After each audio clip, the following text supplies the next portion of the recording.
falando sobre a volta de Jesus. Eu nem sei quando vai acabar essa série, ser honesto. Eu tenho tanta coisa assim, Senhor, eu tenho falado tanta coisa no meu coração, que eu nem sei quando vai acabar. Seria bom se acabasse logo com a volta de Jesus, né? A última palavra, Jesus volta, ele prega a última mensagem, a gente vai e pronto. Seria maravilhoso se fosse assim. Quem sabe, né? Senhor, se o Senhor quiser encerrar essa série com a sua volta. Alguns já ficaram assustados e com medo, dizendo no seu interior: não, pastor, não pode, por favor. Jesus ainda não pode voltar agora. E é sobre isso que a gente vai falar hoje.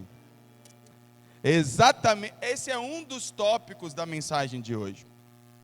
Então eu quero orar primeiramente com você. Peço que você feche seus olhos para a gente orar agora. Querido Espírito Santo, nós estamos aqui reunidos no nome do Senhor mais uma noite, mais um domingo juntos, como igreja, como família, para celebrar o nome do Senhor, para adorar o Senhor, para entregar os nossos corações, para aprender do Senhor sobre o estilo de vida que o Senhor deseja para nós.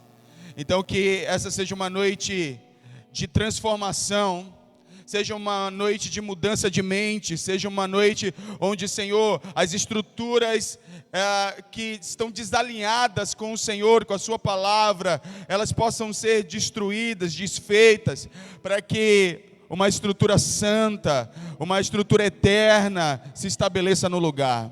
É o que nós lhe pedimos. Por isso eu quero fazer uma oração específica de que todo e qualquer levante de Satanás na mente, no coração de qualquer pessoa, ele caia por terra agora, em nome de Jesus. Eu quero lhe pedir que o Senhor impeça Satanás de agir nesse lugar. Querido Espírito Santo, acampa anjos ao redor desse lugar. E acima de tudo também, que cada pessoa, com seu livre-arbítrio, com a sua vontade, decida entregar o seu coração e sua atenção ao Senhor nessa noite, em nome de Jesus. Amém. Aleluia. Pode aplaudir Jesus.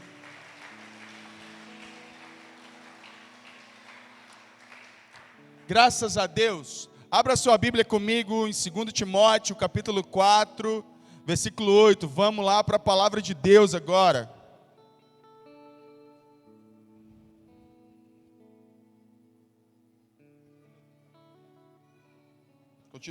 Continue aí, o Senhor vai te dar forças. Quem achou diz amém. O texto, para quem porventura não trouxe sua Bíblia, diz assim o texto. E assim, deixa eu falar uma coisa para você antes. Essa mensagem, ela vai ter parte 1, parte 2 e talvez parte 3. Então nós vamos começar algo hoje aqui, que pode ser que termine na semana que vem, ou pode ser que termine na outra.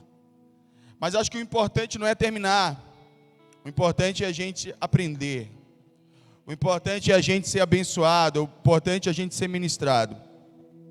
Então eu já queria de antemão deixar você ciente disso.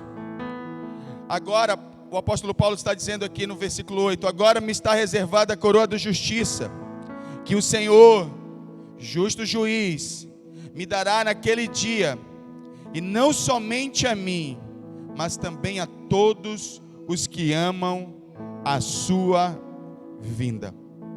Aleluia. Nós vamos falar sobre amar a vinda de Jesus. Porque, por incrível que pareça, isso não é uma coisa muito comum nos nossos dias, mesmo entre os cristãos. Na verdade, alguns cristãos não pensam muito sobre isso, e alguns morrem de medo da volta de Jesus. E nós vamos falar sobre isso hoje. O apóstolo Paulo, o prisioneiro apóstolo Paulo, né? Nas últimas palavras da sua vida, ele vai morrer. No versículo anterior, ele diz no versículo 6: eu já estou sendo derramado como uma oferta de bebida. Está próximo o tempo da minha partida. Combati o bom combate, terminei a corrida, guardei a fé. Nós vamos falar disso ainda, mas talvez não hoje. Aí ele entra no texto que nós estamos meditando nessa noite: agora me está reservada a coroa da justiça, que o Senhor, justo juiz, me dará naquele dia. E aí ele deixa muito claro que essa corrida que ele correu, que esse combate que ele combateu, e que a fé que ele guardou, lhe proporcionou então essa coroa. Mas essa coroa não era somente para ele, mas para todos aqueles que, assim como ele, amam a vida do Senhor.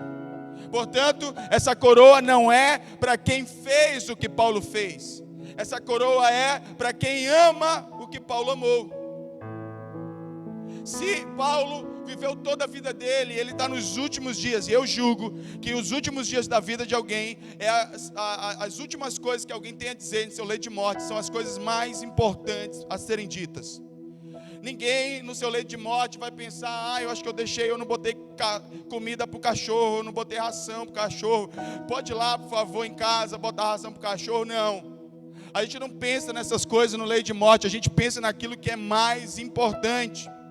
No dia seguinte, ou alguns dias depois, Paulo morreria, e ele está dizendo que a vida dele foi uma oferta. Cara, você tem ideia de como isso ministrou meu coração enquanto eu li esse texto? A vida dele, ele está dizendo, no versículo 6, eu já estou sendo derramado como oferta de bebida. E aí no versículo 7, que é o 8 que nós estamos estudando, ele diz, enquanto alguns talvez estivessem em desespero, ele diz: não, eu estou tranquilo, porque a recompensa que o Senhor preparou para mim, eu vou receber. Mas ele poderia muito bem se alongar na descrição dessa recompensa. Ele diz: olha, tem uma coroa preparada para mim. Mas ele tira os olhos da recompensa e aí ele volta os olhos para outro lugar muito mais importante. Ele volta para o Senhor. A vida de Paulo, ela consistiu a vida toda em ter o encontro com Jesus. Ele teve o primeiro encontro com Jesus na estrada de Damasco. E agora o Paulo, que vai morrer daqui a alguns dias, está dizendo: olha, eu vou receber uma coroa, mas muito mais importante do que a coroa que eu vou receber é quem vai me dar a coroa. E eu não vejo um Paulo desesperado, eu não vejo um Paulo angustiado e aflito, eu vejo alguém pleno, satisfeito, ansioso por encontrar o seu Senhor, o seu amado, porque essa é a beleza da eternidade. A beleza da eternidade é porque Ele está lá. O céu só é o céu porque Ele está lá, porque veio dEle, porque nasceu dEle. E Paulo amava a vinda do Senhor. Paulo amava o prisioneiro Paulo agora, dizendo que a sua vida está sendo entregue como uma oferta líquida, porque era assim que ele enxergava a vida dele aqui na terra, líquido, aquilo que escorre pelos dedos. Uma oferta de libação talvez esteja na sua Bíblia. Uma oferta de libação é uma oferta líquida, aqui está uma oferta de bebida. E é porque ele encara e ele usa essa comparação de maneira proposital para dizer: a minha vida nessa terra é líquida, agora a partir desse momento eu vou passar a viver a verdadeira vida que sempre almejei, ver o meu Senhor. E aí Paulo, ele descreve que essa honra e essa recompensa sem tamanho está reservada para todos aqueles que amam a vida de Jesus. Então a pergunta dessa noite é: você ama a vinda de Jesus? Você vive apressando a volta dele ou ansiando pela volta dele? Talvez os crentes mais espirituais, eu não quero ser tão pessimista, mas eu vou me arriscar aqui em fazer essa afirmação. Talvez o crente mais espiritual não pensa sobre a volta de Jesus, não de maneira constante, não como Paulo diria, amar essa vinda. E existe aquele outro grupo de crentes que eles não só não pensam nessa vinda, como eles têm medo dela. Como falar disso é assustador. Como alguns, ao falar de eternidade, têm horror de eternidade. Alguns sentem tédio na alma só de ouvir falar de eternidade, porque nunca conseguiram compreender o plano total da eternidade, e nem com quem estarão, que esse é o ponto principal. Então a pergunta dessa noite é: Por que, gente? Por que não amamos a vinda de Jesus? Por que não trabalhamos dia e noite para que essa vinda aconteça? Afinal, o apóstolo Pedro diz que nós podemos apressar a vinda de Jesus. Mas para alguns de nós, apressar seria um problema. E eu queria elencar algumas coisas que o Espírito Santo falou no meu coração, de por que não amamos, do porquê não amarmos a vinda de Jesus. A primeira coisa que eu quero compartilhar com você é porque a gente não está pronto para a volta dele. E não é que a gente esteja pronto porque exige um tempo, é porque a gente decidiu não estar pronto. Eu acho que se encaixa perfeitamente no texto de João, capítulo 3, a partir do versículo 19. Olha só o que diz esse texto. João 3, versículo 19, diz o seguinte: achei. Este é o julgamento. A luz veio ao mundo, mas os homens amaram as trevas e não a luz, porque as suas obras eram más. Quem pratica o mal odeia a luz e não se aproxima da luz, temendo que as suas obras sejam manifestas. Então, eu acredito que o primeiro motivo pelo qual não amamos a vinda de Jesus é porque a nossa vida é uma vida completamente nas trevas. Não tem como amar a vinda de Jesus se eu vivo em pecado. Não tem como eu amar a vinda de Jesus se existe um pecado diário que eu cometo na minha vida, se eu estou o tempo todo na imoralidade, na prostituição, no adultério, na pornografia, na ira, na revolta, na rebelião, na insubmissão. É lógico que nós não amaremos a vinda de Jesus. Agora, todos aqueles que purificam seus pecados, mas não são perfeitos, mas eles andam em santificação, esses amam a vinda de Jesus. E não é simplesmente por uma questão escapista, porque olham para os problemas dessa vida e dizem: eu não aguento mais, estou doido que Jesus volte. Não, são pessoas que à medida que caminham com Cristo se apaixonam mais por Ele, e não vem a hora de olhar nos olhos do seu Senhor, do seu amado, do seu Pai, porque eles amam a vinda de Jesus. A ideia de Jesus voltar é algo que os apaixona, que os alimenta, que os impulsiona. Eu não sei, eu não conheço o seu coração, mas, e eu vou dizer para você, até para ser honesto e também não me colocar acima de nenhum padrão, eu mesmo, ao ler esse texto, o Espírito Santo falou muito comigo. E eu chorei demais, você não tem noção. Como ele dizia: você tem que amar a minha vinda. Você não pode se preocupar com as coisas, é o próximo ponto. Você não pode ficar preso a isso aqui, cara. Você tem que amar a minha vinda. E eu chorava e dizia: Senhor, eu quero amar a sua vinda.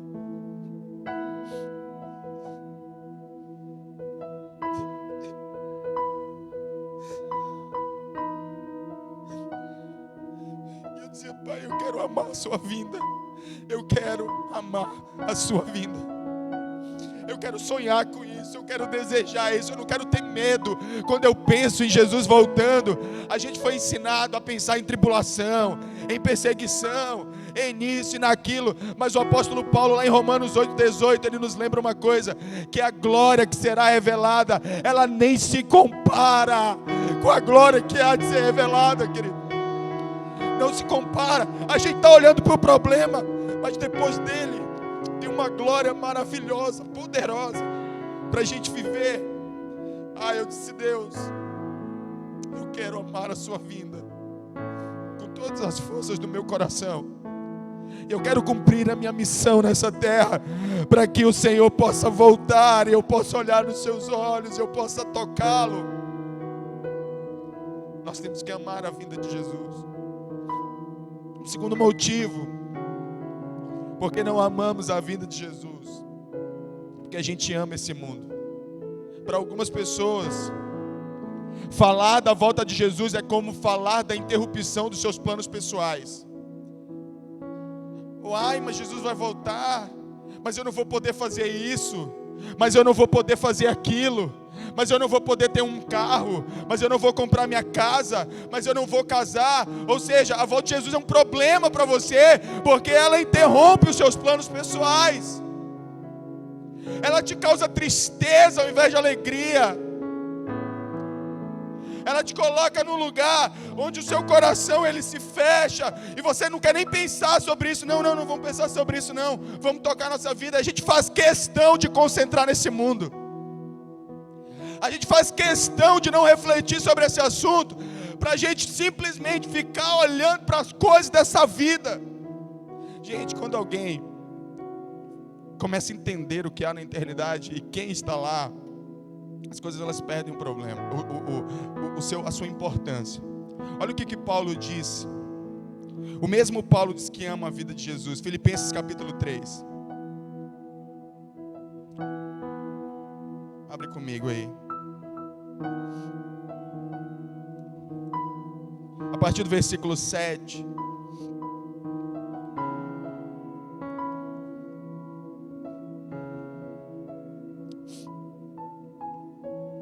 Quem achou? Diz amém aí. Eu quero que você leia muito comigo esse texto. Não quero que você ouça ele apenas não. Leia comigo. Se você tem uma Bíblia aí, abre a sua Bíblia.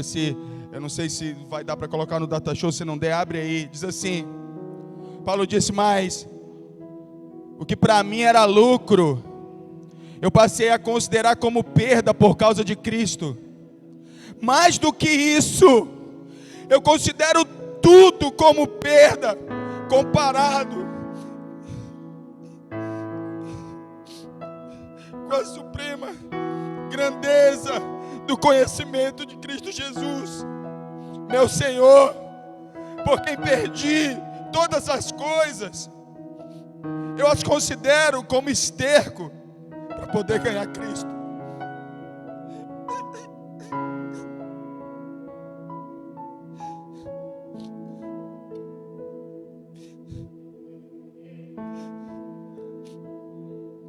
A maior recompensa da eternidade é Ele.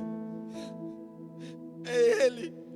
E aí, quando Paulo ele comparou estar com Cristo com essa vida. Ele disse, cara, isso é nada, esterco. Esterco. Porque qualquer coisa que se compare com Cristo é esterco.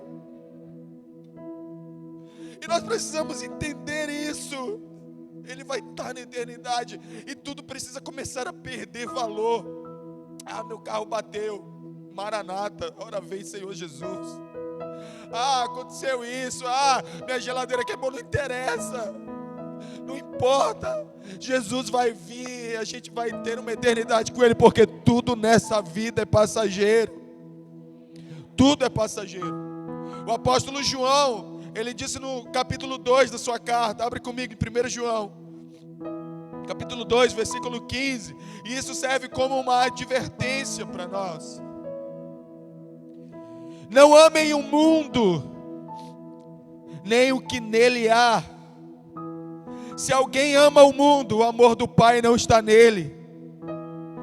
Pois tudo que há no mundo, a cobiça da carne, a cobiça dos olhos e a ostentação dos bens, não provém do Pai, mas do mundo. O mundo e a sua cobiça passam, mas aquele que faz a vontade de Deus permanece para sempre. Como amar esse mundo se aquilo que está reservado para mim é incomparável? E existe uma incoerência, porque existem pessoas que elas querem viver os melhores dos prazeres da carne nessa era e também desfrutar dos prazeres espirituais na era vindoura. Não é compatível. A gente vai ter que escolher entre uma e outra. Não tem jeito, ou é essa vida ou é a outra. Não dá para ter as duas, querido. Não dá para ter as duas. Ou você escolhe Cristo nessa era e decide revelá-lo como um profeta que aponta, como uma luz que brilha, que porque aponta para a luz verdadeira que é Jesus, ou nós não estaremos com Ele na eternidade. E nada se compara a estar com Jesus. Paulo subiu ao terceiro céu e ele disse que ele ouviu palavras inefáveis. Existem pessoas, eu queria convidar você a uma breve reflexão. Eu não sei qual foi a maior experiência espiritual que você já teve, mas eu queria que você pensasse nela. Tem uma pessoa que é o Kiko, que ele sempre conta uma experiência quando ele sofreu um acidente de carro, dele ir para um lugar de paz plena, e que ele, ao sofrer esse acidente, ele não queria mais voltar.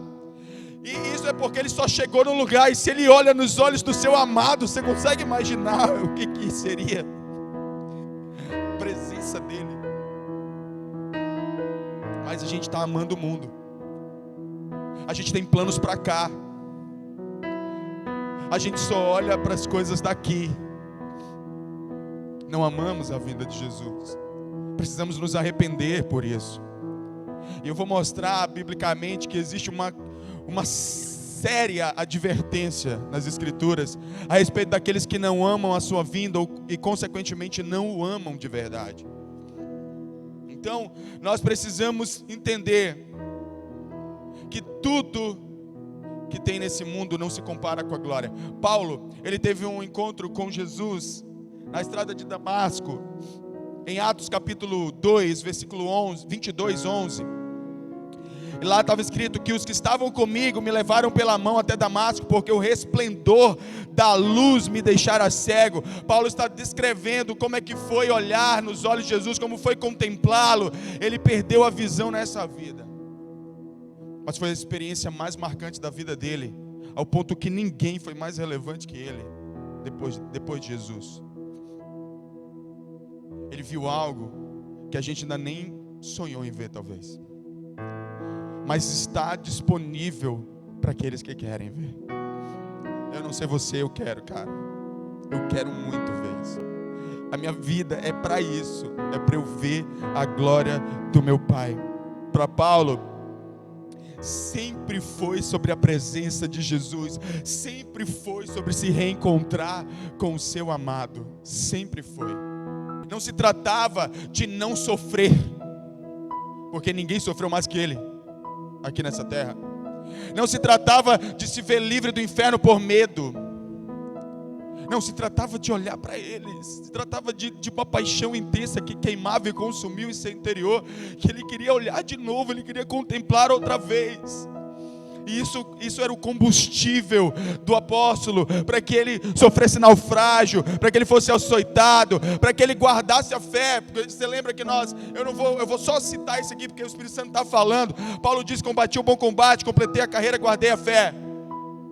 A maioria de nós acha que se guardar a fé de Paulo foi um guardar passivo, onde ele guardou. Não, ele protegeu a fé dele de todas as ameaças que vieram, de tudo que se levantou contra a fé dele. Ele disse: eu vou guardar, nada vai me roubar a fé, nada me separará do amor de Deus, nem principado, nem potestade, nem altura, nem profundidade, nada, nada, nada. Isso é guardar a fé.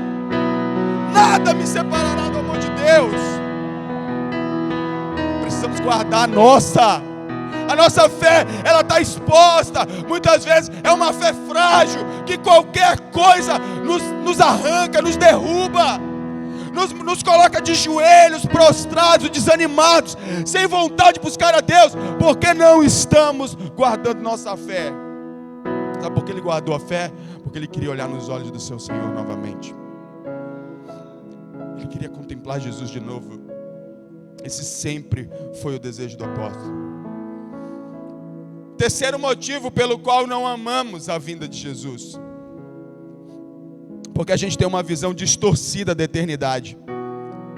Eu não sei você, eu já tive, e eu tinha horror da eternidade, porque ao pensar na eternidade, eu ficava pensando que o céu era um tédio.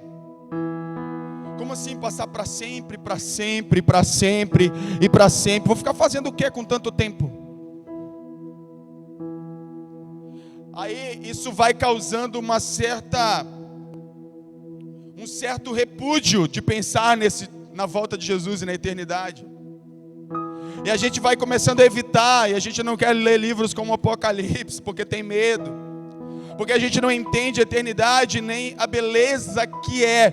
Querido, se você está aqui é porque você teve uma experiência com Jesus. Agora pense nessa experiência que foi boa, ao ponto de fazê-lo vir à igreja, começar a entregar sua vida ao cristianismo. Você consegue mensurar o que será o céu?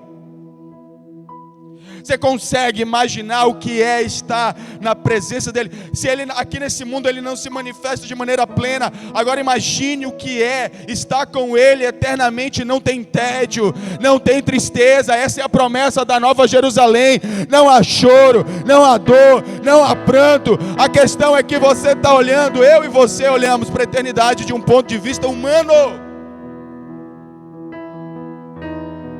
Mas se a gente olhar com os olhos corretos, a gente vai começar a amar a vinda de Jesus. Porque assim, entre viver no céu e no inferno, é melhor ir para o céu, né? E a gente pensa assim, no céu, é receio do inferno. Então é melhor ir para a igreja e não arriscar do que eu viver uma vida completamente dissoluta. Aí a gente vive ela parcialmente dissoluta muitas vezes. A gente remove algumas coisas, mas continua com outras. E insiste em estar com elas. E a gente muitas vezes, simplesmente porque temos medo do inferno. A gente precisa mudar a forma como a gente olha para o céu. Não somente e parar de pensar sobre o que a gente vai encontrar do outro lado, com relação às situações, com medo de como vai ser a eternidade, de como é que se dá isso. Também não olhar para o céu com medo ou com desejo de fugir com o que a gente vive desse lado da história ainda, mas olhar para Jesus e olhar para os olhos do nosso amado, que é o nosso fundamento, que é o amor perfeito. E a palavra de Deus diz lá em 1 João capítulo 4, versículo 18, que o perfeito amor lança fora todo medo, expulsa, porque o medo supõe castigo. E para muita gente, ir para o céu com essa ideia de eternidade, de achar que o céu é um lugar de tédio, ociosidade, para alguns isso nem é recompensa, é punição. Mas entre passar a eternidade no céu e no inferno, ambos. Alguns chegam eu já vi gente declarar que diz assim, que quer ir para o inferno, porque lá no inferno vai ter muita mulher, lá no inferno vai ter muita bebida, que vai acreditando. Aos que dizem que o inferno é aqui, vai acreditando nisso. Esse é o engano do diabo, tentando paralisar e distanciar você da realidade da eternidade, fazendo com que você distorça a realidade da eternidade para que você não pense sobre ela. Comece a pensar sobre a eternidade como um lugar de plenitude, um lugar de plena paz, um lugar de companhia com Deus, da companhia dele. Você pode parar e pensar sobre isso um pouco? Jesus estará com você. Como um pai caminha com seu filho, ele estará caminhando com todos os santos no jardim celestial, agora a Nova Jerusalém que desce do céu, que representa o jardim do Éden de Gênesis. Agora uma nova cidade, com um novo governo, com novas regras, com um rei, sem um sol que precise brilhar, porque a luz dele ilumina tudo. Você imagina a plenitude que é esse lugar? Não é um lugar de tédio, não é um lugar de apatia, é um lugar de muita vida e vida abundante. E por último, mas não menos importante, quarto ponto, 1 Coríntios 16, 22. Por que não amamos a igreja, a vinda de Jesus? Porque não amamos o próprio Deus.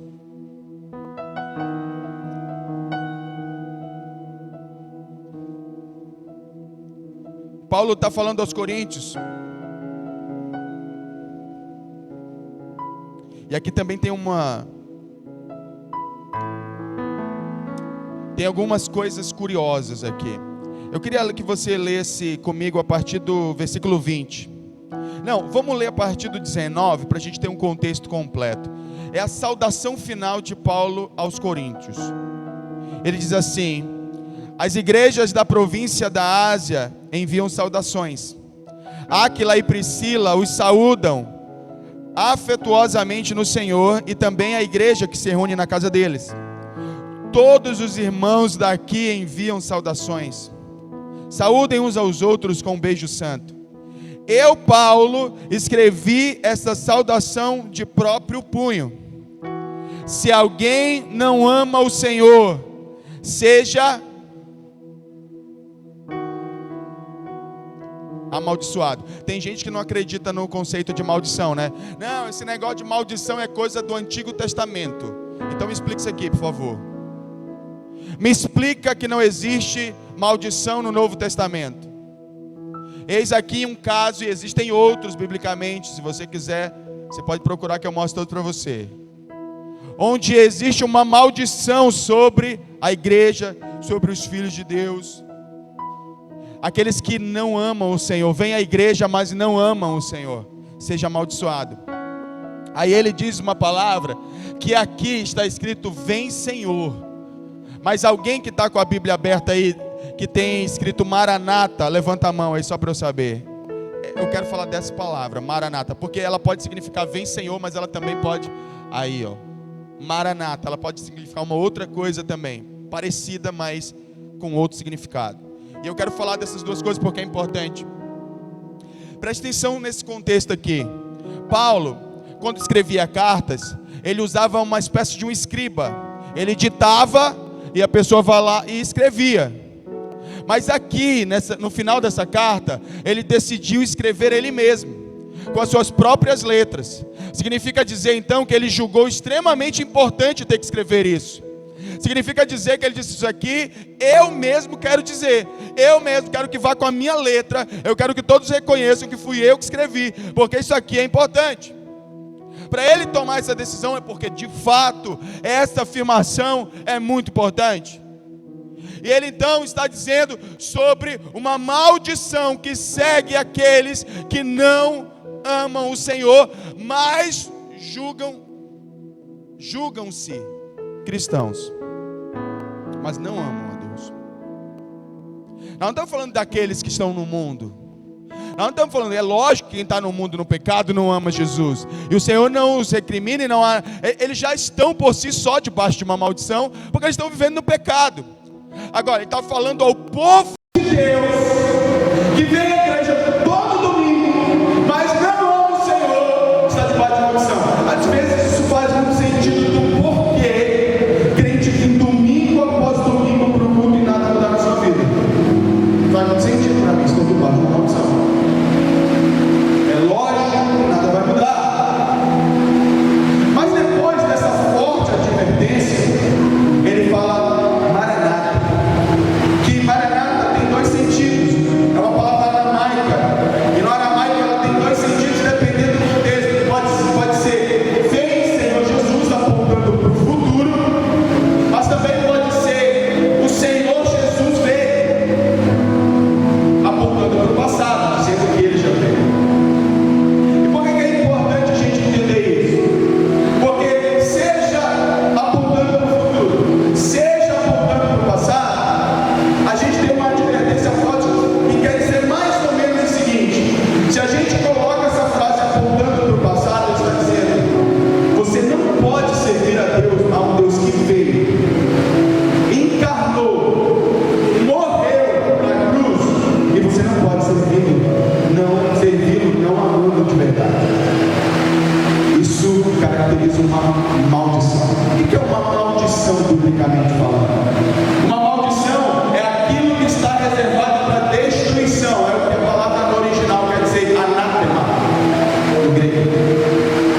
É uma oferta que foi separada para ser destruída. Em outras palavras, servir, vir à igreja sem amar a Deus de verdade. Aliás, eu vou refazer essa frase, porque não é vir à igreja, mas se denominar um cristão sem amar a verdade.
você. Se você não é capaz de reconhecer isso, mas ainda assim se diz um cristão, você está sob maldição.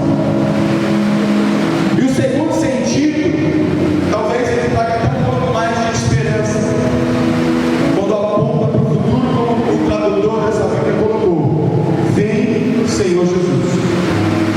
Isso pode significar algumas coisas. Primeiro, a insatisfação com Paulo com uma igreja que não ama o seu Senhor, o Senhor que ele ama, o Senhor que ele está entregando a vida para ver, para se encontrar, mas ele tem que lidar com um monte de crente carnal, que não se dedica em oração, que não busca o Senhor de verdade, que não tem a capacidade de renunciar seus prazeres em alguns momentos.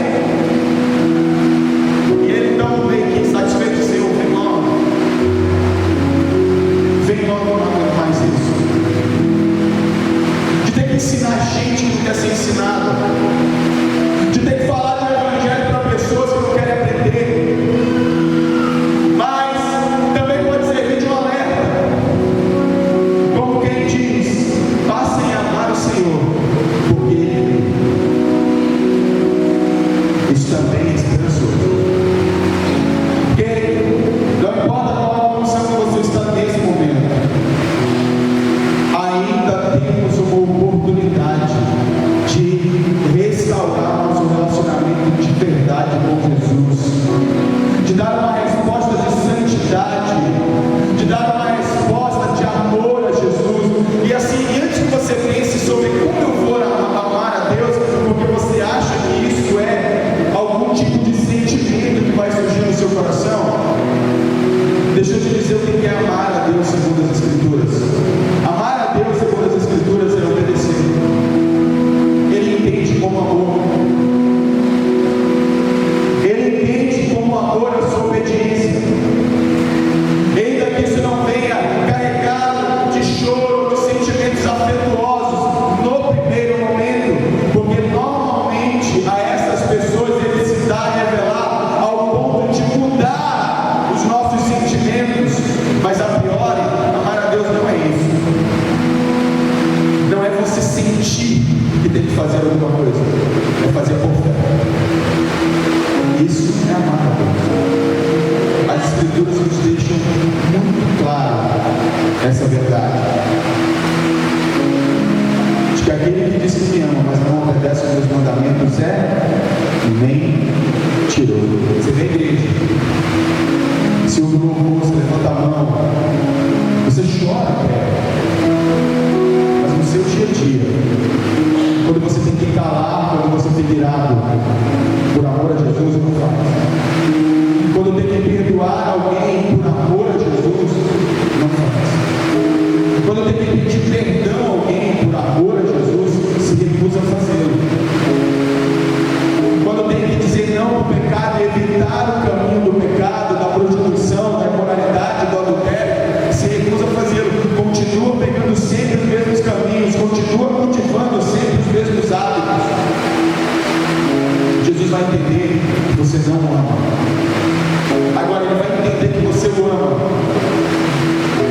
quando, mesmo que dentro de você ainda deseja o pecado, você decide tomar caminhos para evitá-lo, para fazer aquilo que ele espera que você faça. E ele vai dizer que se ama.